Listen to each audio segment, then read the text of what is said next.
Hola, Eduardo. Hola. Mi nombre es Mónica, soy maestra y para mí es un placer tener esta charla contigo sobre filosofía y sobre cómo acercarla a la calle en estos tiempos en los que la filosofía es tan importante y tan necesaria. Tú empiezas el curso todos los años escribiendo una carta a tu alumnado. Me gustaría saber por qué lo haces y qué les dices en esa carta. Mi primer día de clase me gusta comenzarlo leyéndoles una carta en la que les cuento por qué me dedico a la filosofía y por qué soy profesor de filosofía. Les confieso que me enamoré de la filosofía cuando tenía 17 años y un viejo profesor me castigó a leer el juicio a Sócrates, escrito por Platón, como castigo por haber escrito en las paredes del baño del instituto que no existe la justicia. Ese justo castigo, ese viejo profesor y sobre todo ese texto me convirtieron en el profesor de filosofía que soy hoy. Intento transmitirle a través de esa carta y cada día la gran pasión que siento hacia la figura de Sócrates y hacia esta disciplina. En esa misma carta también les hablo de la diferencia entre lo valioso y lo útil. Les pongo un ejemplo. Les digo que un sacacorchos es algo útil, pero en cambio abrir una botella de vino y tomarla con alguien a quien quiere mientras el tiempo se detiene y cae la tarde, eso es algo valioso. Y en el campo del conocimiento ocurre algo parecido. Es decir, hay saberes que son útiles y saberes que son valiosos. Los saberes que les enseñan a mis alumnos a ser futuros productores de una mercancía, pues son saberes útiles, aunque siempre les pregunto, ¿útiles para quién? En cambio, los saberes que los acercan de alguna manera al bien, a la belleza y a la verdad, que les hace cuestionarse el mundo en el que viven y sobre todo que pueden darles las herramientas para construirse en hombres y mujeres libres, para empoderarse, eso ya es otra cosa. Eso es algo valioso y eso es la filosofía. Totalmente de acuerdo contigo.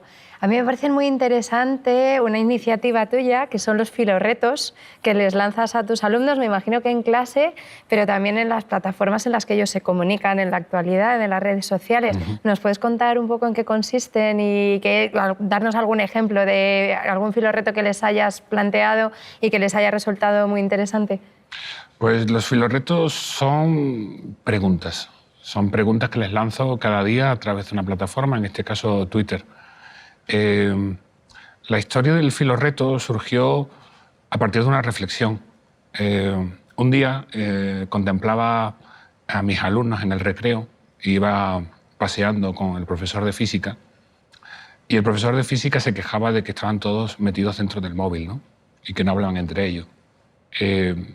Yo lo cuestioné. Yo creo que sí que se estaban comunicando, creo que sí que se comunican, pero lo hacen a través de una pantalla, ¿no?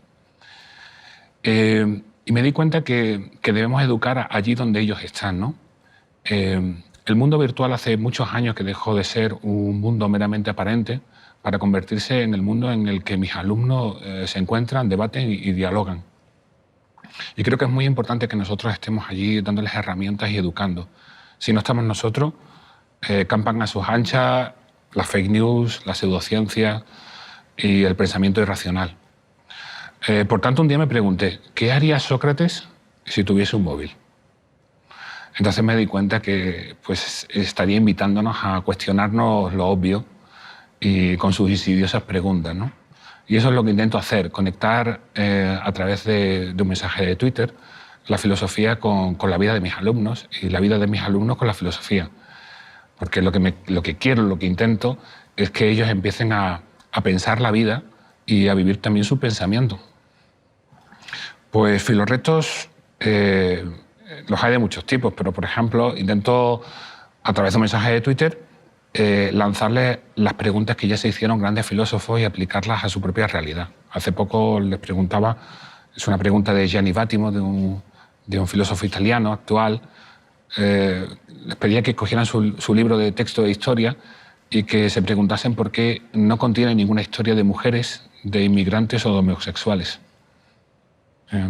Ese les encantó, les gustó mucho. De hecho, hasta tal punto que escribieron a la editorial para exigirles que que se contasen también otras historias, ¿no? Qué importante lo que has comentado de las preguntas, ¿no? Que es fundamental saber preguntar. Yo a mis alumnos, si son más jovencillos que los tuyos, les animo muchísimo a hacer preguntas y de hecho les digo que es más importante hacer buenas preguntas que saberse todas las respuestas. Efectivamente. Porque las respuestas de grandes cuestiones muchas veces... Mira, me estás recordando ahora, curiosamente, que la palabra que Sócrates utiliza en el banquete de Platón para hablar de amor es erótica, que guarda un gran parecido con erotam, que significa hacer preguntas. Siempre pensé que, en el fondo, lo que nos quería decir Sócrates es que la filosofía tiene más que ver con hacer preguntas que con la respuesta. Es un amor más a la pregunta que a la respuesta. Quizás porque la filosofía siempre ha sido eso, ha sido derribar muros con preguntas, derribar los muros mentales, nuestros prejuicios y nuestros dogmas a base de preguntas, que era justamente lo que hacía Sócrates. Y tus filorretos son preguntas. Mis filorretos son preguntas, efectivamente. Claro, tú no les marcas un dogma, no les marcas una sentencia, no sientas cátedra de nada, tú lanzas una pregunta. Una pregunta que va a su centro vital y que intento que cuestionen y se replanteen el mundo en el que viven, las respuestas que van recibiendo en la pantalla de su móvil, etcétera, etcétera. Por ejemplo, también utilizo viejas preguntas, ¿no? Y viejos ejercicios de la filosofía.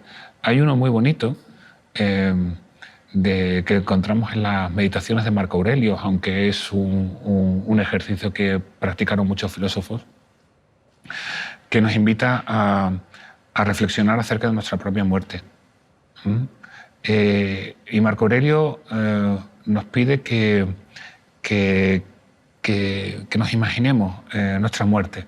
A partir de ahí yo les lanzo una pregunta a mis alumnos que es ¿cuál te gustaría que fuera tu epitafio? ¿Cuál te gustaría que fuera tu epitafio?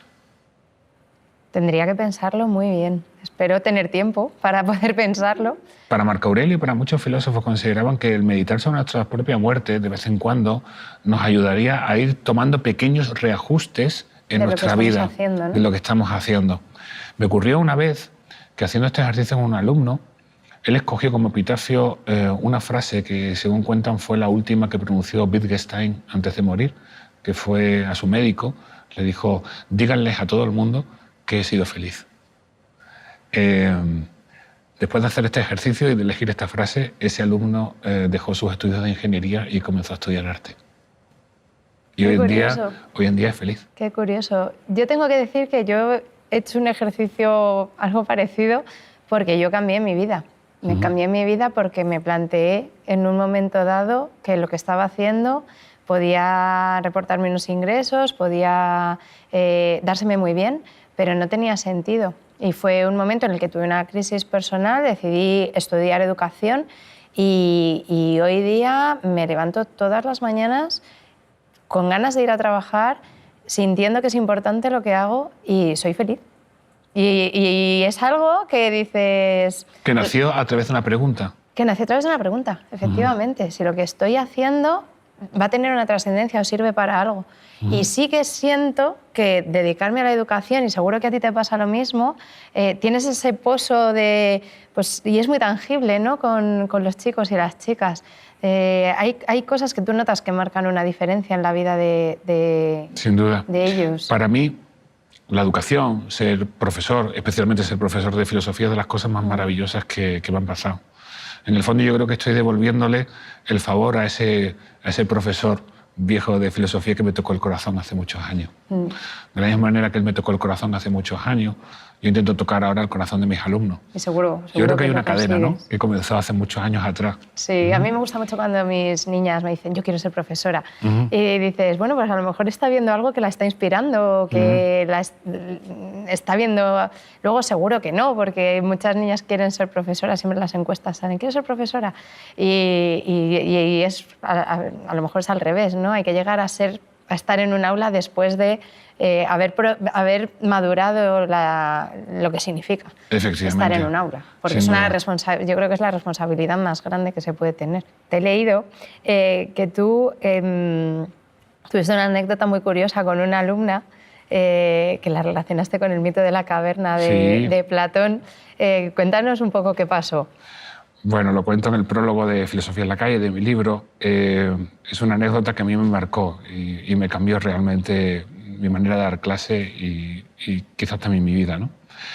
Yo era un joven profesor, muy novato.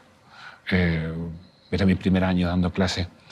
Y lo recuerdo como si fuera hoy. Me encontraba explicando la metafísica de Aristóteles a un grupo de alumnos de segundo de bachillerato. Ellos tenían el libro de texto abierto sobre sus pupitres, iban tomando nota de todo lo que yo iba escribiendo en la pizarra. Pero había una chica sentada al fondo de la clase que tenía su libro cerrado, que no tomaba notas y que se distraía mirando por la ventana, una ventana que daba a la calle. Y yo me iba poniendo cada vez más nervioso. Hasta el punto de que dejé la tiza encima de mi mesa y me fui acercando hacia ella y con mucha ironía, quizás un poco de sarcasmo, fruto de mi miedo, le pregunté qué era eso tan interesante que había al otro lado de la ventana y que ese sería más importante que el examen de filosofía que teníamos la semana siguiente. Y la chica me respondió, me dijo 2 palabras, la vida. Demoledora la respuesta. Claro, que es más importante o más interesante que un libro. Me destrozó, claro. Me destrozó. Esas 2 palabras, la vida, me cayeron encima como si fuera una bomba de napalm, arrasándolo todo, absolutamente todo. Destrozaron mi aula. Claro. Y me hicieron ver pues, que efectivamente que había convertido mi aula en una caverna. Y que en el fondo, durante meses, había convertido a mis alumnos en unos prisioneros obligados a contemplar un aula y a contemplar una pizarra con cosas que poco o nada tienen que ver con sus vidas. Claro. Y yo creo que los profesores a veces corremos ese peligro, convertir nuestras aulas en cavernas desconectadas totalmente de los problemas y de las inquietudes de nuestros alumnos, ¿no? Quizás obsesionados por cumplir un programa oficial, ¿no? Sí. Bueno, al día siguiente cerramos los libros de texto, borramos la pizarra y salimos a la calle. Y ahí comenzó todo. Y ahí comenzó el proyecto de Efectivamente, de la ahí filosofía comenzó Filosofía en la calle. ¿Qué hicimos? Bueno, pues nos sentamos en un parque, hacía bueno, y le fui preguntando a mis alumnos cuáles eran las preguntas que realmente a ellos les inquietaban, los problemas que realmente querían resolver. Y ese día la clase me la dieron ellos a mí, porque era yo ahora quien callaba y quien iba tomando nota en mi libreta de las preguntas que ellos me iban haciendo. A partir de ese día lo que he intentado es ir ofreciéndole a mis alumnos las respuestas que los diferentes filósofos han ido aportando a esos problemas que ellos se plantean. ¿Qué preguntas salieron allí? Pues preguntas muy hondas y muy profundas. Se preguntaban acerca de la existencia de Dios, del sentido de nuestra vida, del mal en el mundo, del bullying, del amor, del feminismo, nuestra responsabilidad con la naturaleza, etcétera, etcétera. Sí, un poco llevar la filosofía a la vida o realmente conectar la filosofía con la vida, que es lo que tú nos pides, ¿no? en tu libro, el llevar la filosofía a la calle. ¿Cómo planteas tú esto? ¿Cómo llevamos la filosofía a la calle? Pues volviendo a los orígenes.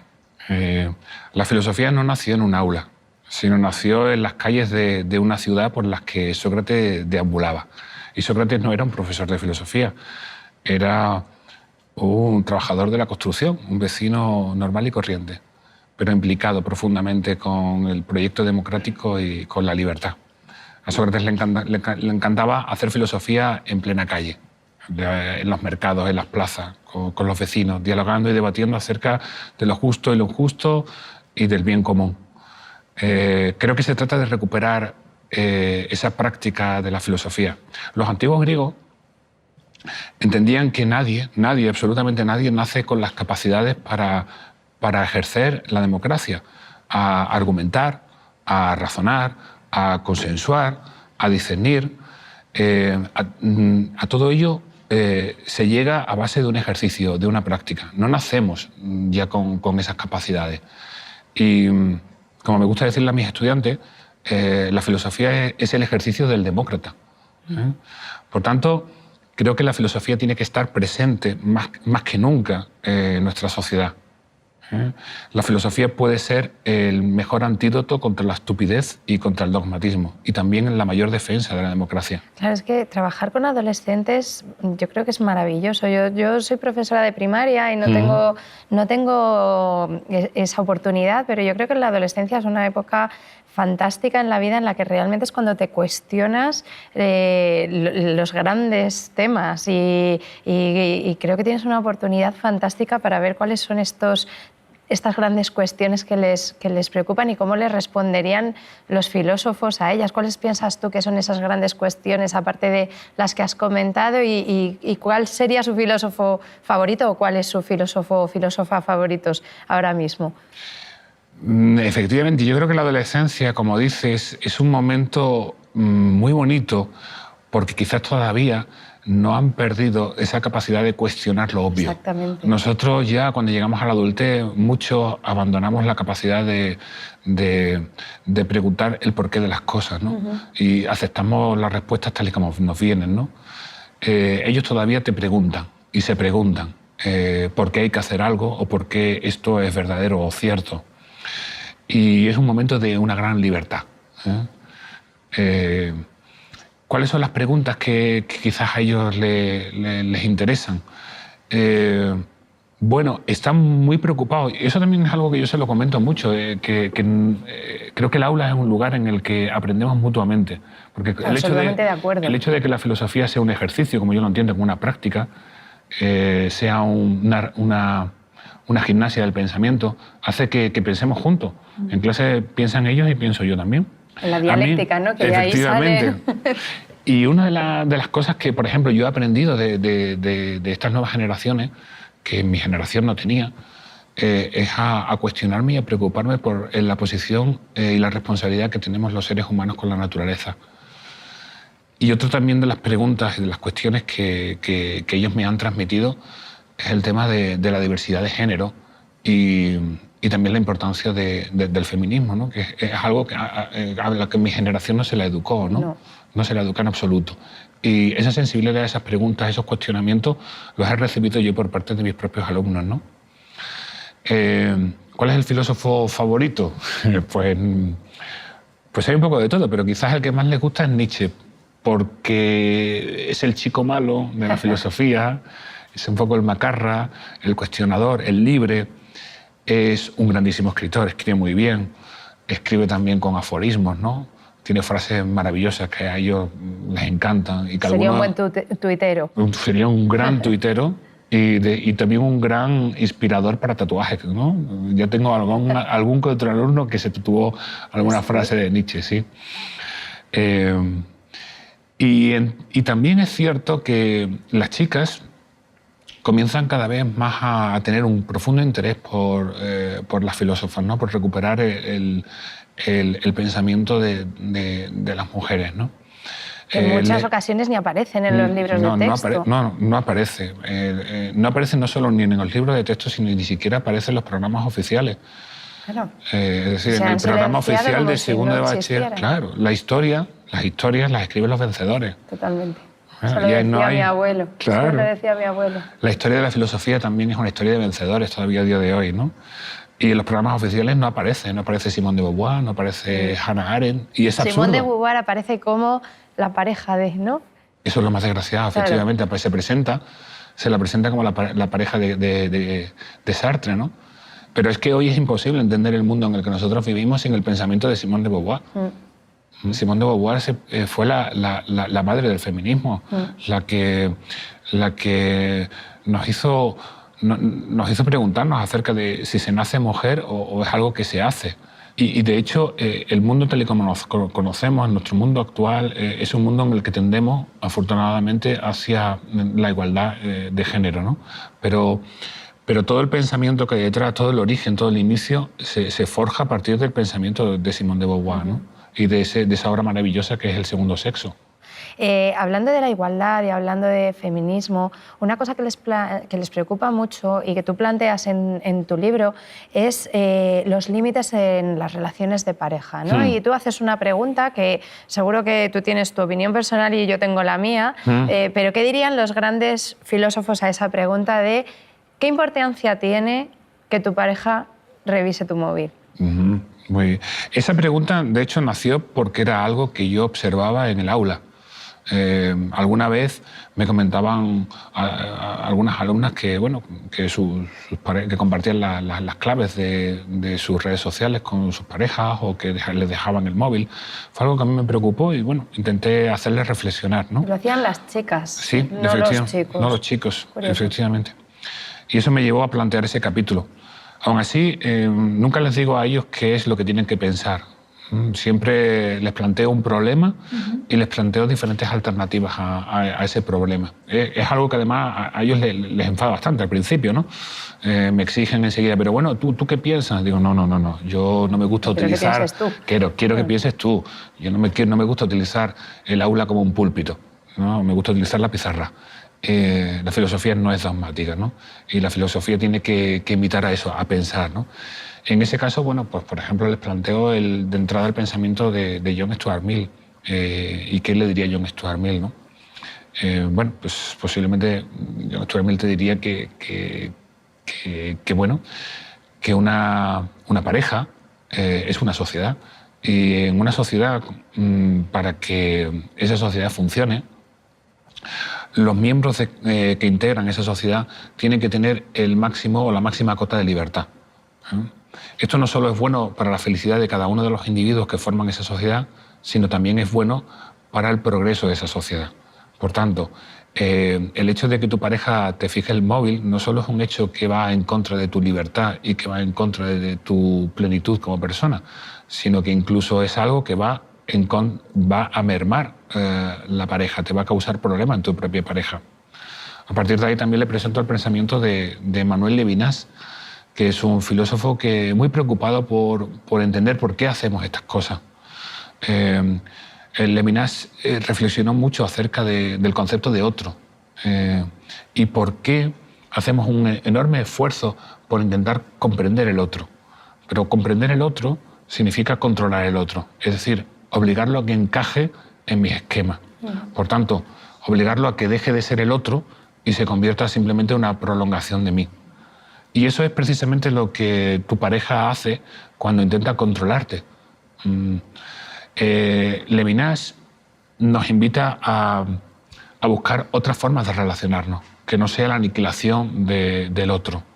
Hay una metáfora muy bonita que me gusta mucho, que él utiliza, que es la caricia. En la caricia respetamos al otro. Es muy diferente, por ejemplo, al abrazo, que parece que es como una posesión, ¿no? Como una integración, como te quiero para mí, ¿no?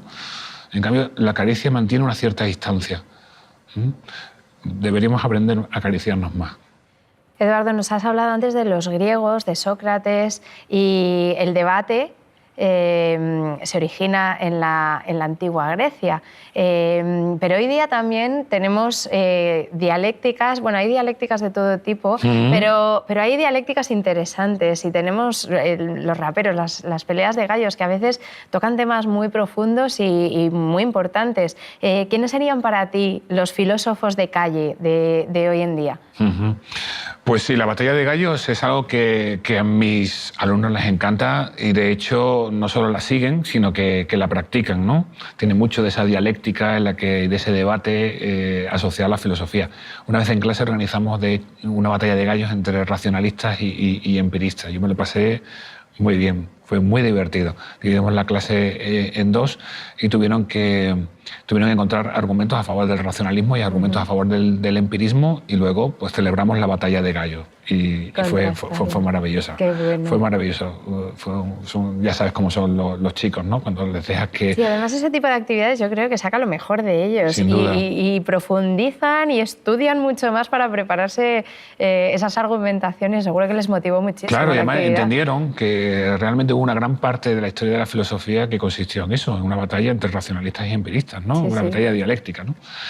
Y bueno, siguiendo un poco con este tema, hay una Sara Socas, una gran rapera hoy en día, que me recuerda mucho a una filósofa antigua, quizás la primera filósofa de la historia, que es Hiparquia, que también se enfrentó a una histórica batalla de gallo. Hiparquia fue una mujer que se atrevió a hacer algo que ninguna mujer antes había hecho, que es hacer algo que desgraciadamente era por entonces solo exclusivo de hombres, que era practicar la filosofía. La filosofía en Grecia, en una sociedad totalmente patriarcal, era una actividad de varones. Se celebraba la mayoría de las veces pues eso, en banquetes en los que se debatía, se dialogaba, se discutía, y Hiparquia apareció allí. Teodoro, el ateo, otro filósofo, cuando la vio, creyó y consideró que qué hacía una mujer en un lugar de hombres y encima practicando la filosofía, ¿no? Hiparquia debería estar en su casa tejiendo y cuidando de los hijos, ¿no? Qué osada, ¿no? Dedicarse a actividades de pensamiento superior como la filosofía. Efectivamente, pero Hiparquia no, todo lo contrario, hizo algo maravilloso. Hiparquia, de hecho, era una experta en lógica y demostró su superioridad en el razonamiento a Teodoro. Le lanzó un silogismo que lo dejó a cuadros, lo dejó a blanco. Teodoro no supo qué decir. Su única respuesta fue decirle que se fuese para casa y que hiciese cosas de mujeres, que tejiese. A lo que Hiparquia le lanzó otra pregunta y le dijo que le explicase por qué creía él que era mejor el arte de tejer que el arte de filosofar. Teodoro no supo qué responder y claro, su única reacción fue intentar abochornarla. Más todavía. El recurso de quien no tiene recursos, ¿no? Efectivamente. ¿Qué hizo? Pues tiró del manto y de su vestido y la dejó desnuda. Pero claro, Teodoro lo que no sabía era que Hiparquia hacía ya mucho tiempo que se había convertido en una filósofa cínica y que había trabajado el noble arte de la desvergüenza. Se había liberado de las ataduras sociales y del pudor y de la vergüenza. Y le preguntó qué tenía de pecaminoso un cuerpo desnudo. Con lo cual le demostró, el que quedó totalmente abochornado fue Teodoro, ¿no?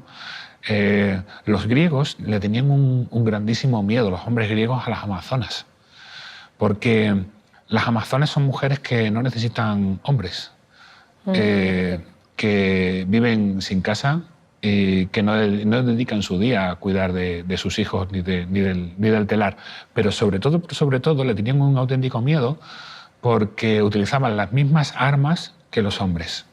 Y tanto Sara Socas como Hiparquia utilizan las mismas armas que los hombres y la utilizan muy, muy, muy bien. Sara, el rap, e Hiparquia, la lógica, la argumentación y la filosofía. Hemos hablado de los grandes sabios de Grecia y yo te quiero plantear un dilema que tú dices en tu libro, que copiar es de sabios.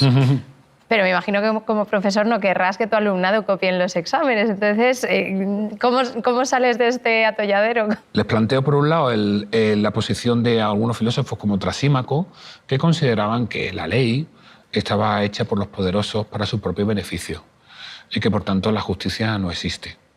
Trasímaco pensaba muy parecido a como pensaba yo cuando tenía 17 años y escribí esa frase sobre el... Efectivamente. Aquello que te ha llevado a estar aquí sentado hoy. Al final todo encaja, ¿no? Todo encaja. Y precisamente por eso, porque consideraba que no existe la justicia y que la ley simplemente es un instrumento en manos de los poderosos para su propio beneficio, pues lo más lógico era, obviamente, saltártela cuando no te vean.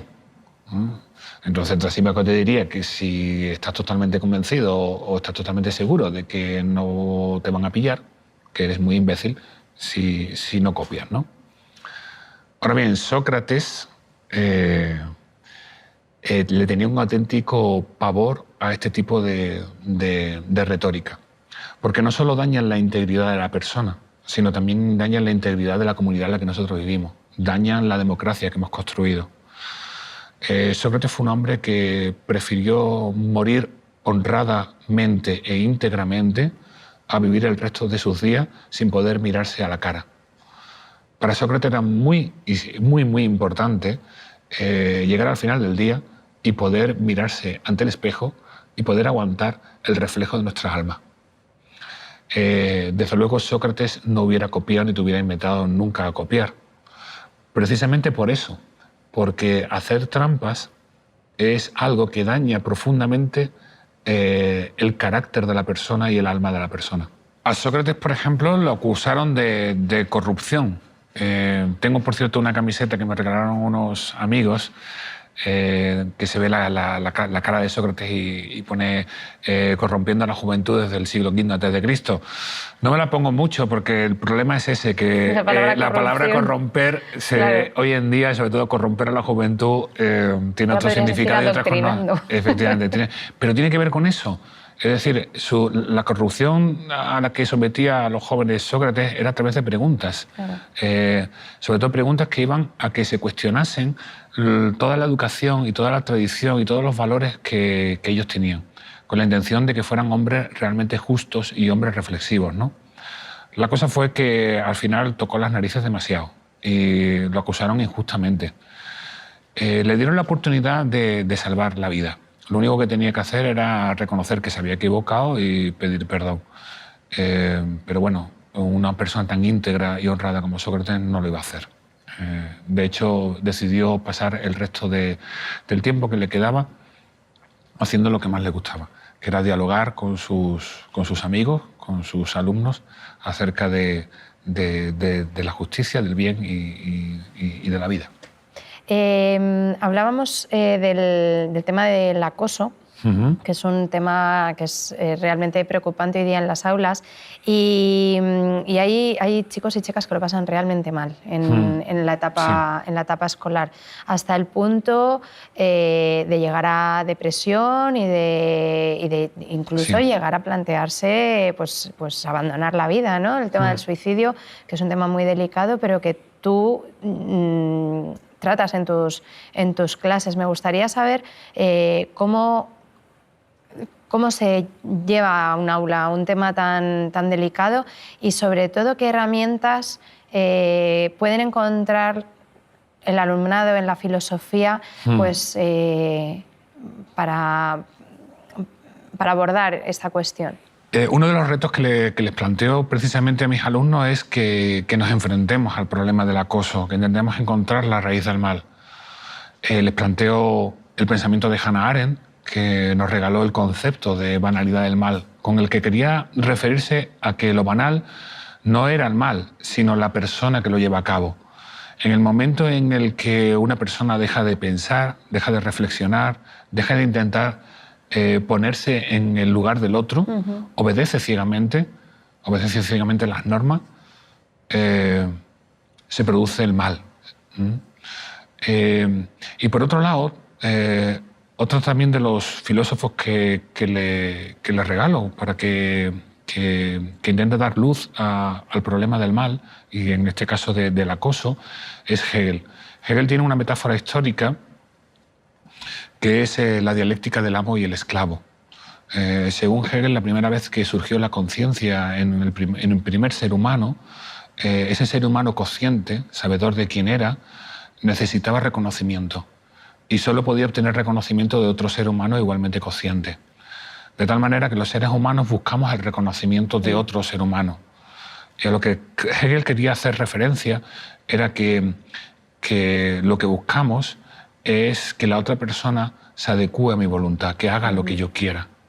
En el fondo, lo que Hegel creo que nos está diciendo es que las relaciones humanas siempre han sido conflictivas.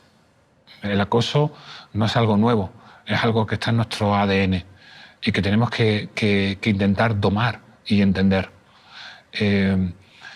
Cuando recuerdo una vez, enfrentándonos a este tema, que uno de mis alumnos favoritos, al que le tengo un enorme cariño, leyó un ensayo en el que reconocía que había sufrido un caso de acoso y cómo la lectura de Hegel le había dado luz a las preguntas que él se había ido haciendo cuando recibía ese acoso por parte de otro compañero.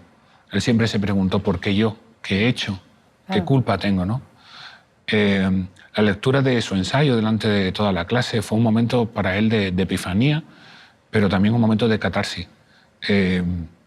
Hegel, como él nos decía, le ayudó a cerrar una puerta. Y en casos muy extremos en los que llegan a plantearse pues, temas como el suicidio, ¿no?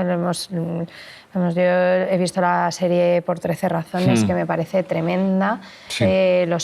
No solamente este tema que trata, sino todos los que se derivan de de él. ¿Cómo se lleva eso a un aula? Y lo primero es que creo que hay que llevarlo a un aula. Sí, importante. Es decir, el suicidio es un tema del que hablan nuestros alumnos.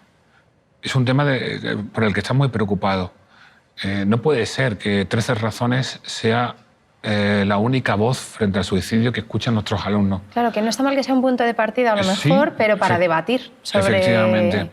Nosotros tratamos el tema en clase, les hablo de Camus, les hablo de Cioran, de los grandes existencialistas, y les recuerdo que en el fondo hablar del suicidio es intentar enfrentarse a la terrible tarea de encontrarle un sentido a la vida. Creo que era Cioran el que decía, el que planteaba los caminos que hay después, ¿no? Que Cioran tuvo una experiencia muy curiosa. Un día paseando por París se encontró a un hombre que había decidido suicidarse. Y bueno, habló con él y estuvo toda la tarde paseando intentando convencerlo de que no se suicidase. Cuando yo trato este tema con los alumnos, les cuento esta historia, les invito a hacer este ejercicio. Les digo que imagínense que se encuentran con alguien que ha decidido suicidarse, ¿cómo lo convencerían de que no lo hiciese, ¿no? Lo que me devuelven ellos es que pasan horas enteras delante de una página en blanco. Cuando les pregunto por qué, me suelen decir que no pueden, que sienten la obligación de no responder cualquier cosa, de que tienen que poner algo profundo. Y al final el suicidio nos lleva precisamente a hablar de la vida, de cómo gobernar la vida, de cómo enfocarla, de cómo dirigirla. De hecho, Viktor Frankl tiene un libro maravilloso, El hombre en busca de sentido, que leemos en clase, en el que él narra su experiencia en los campos de concentración. Él fue de los pocos que se salvó y reconoce al principio que no se salvaron los más fuertes ni los más buenos, sino se salvaron aquellos que tenían una razón para vivir. Eso le llevó a que cuando salió de los campos de exterminio y comenzó a trabajar con la logoterapia, una de las preguntas que le planteaba a sus pacientes, es muy dura y muy directa, es ¿por qué no se suicida? Lo que quería intentar hacer reflexionar Viktor Frankl a sus pacientes es que los seres humanos necesitamos encontrarle un sentido a la vida. Esa pregunta nos fuerza a obligarnos a construirnos a nosotros mismos un sentido para la vida. Viktor Frankl versionea a Nietzsche y nos advierte que quien tiene un porqué para vivir es capaz de soportar cualquier cómo. Por eso es tan importante que cada uno de nosotros nos enfrentemos a encontrar un porqué a nuestra existencia. Muchísimas gracias, Eduardo. Ha sido una conversación interesantísima y estoy segura de que tus alumnos y alumnas están entusiasmados con la filosofía. Para mí también ha sido muy importante, he disfrutado muchísimo contigo y en el fondo yo creo que esto que acabamos de hacer es filosofía. Hablar sobre los temas realmente importantes, cuestionarnos juntos y vivirlo.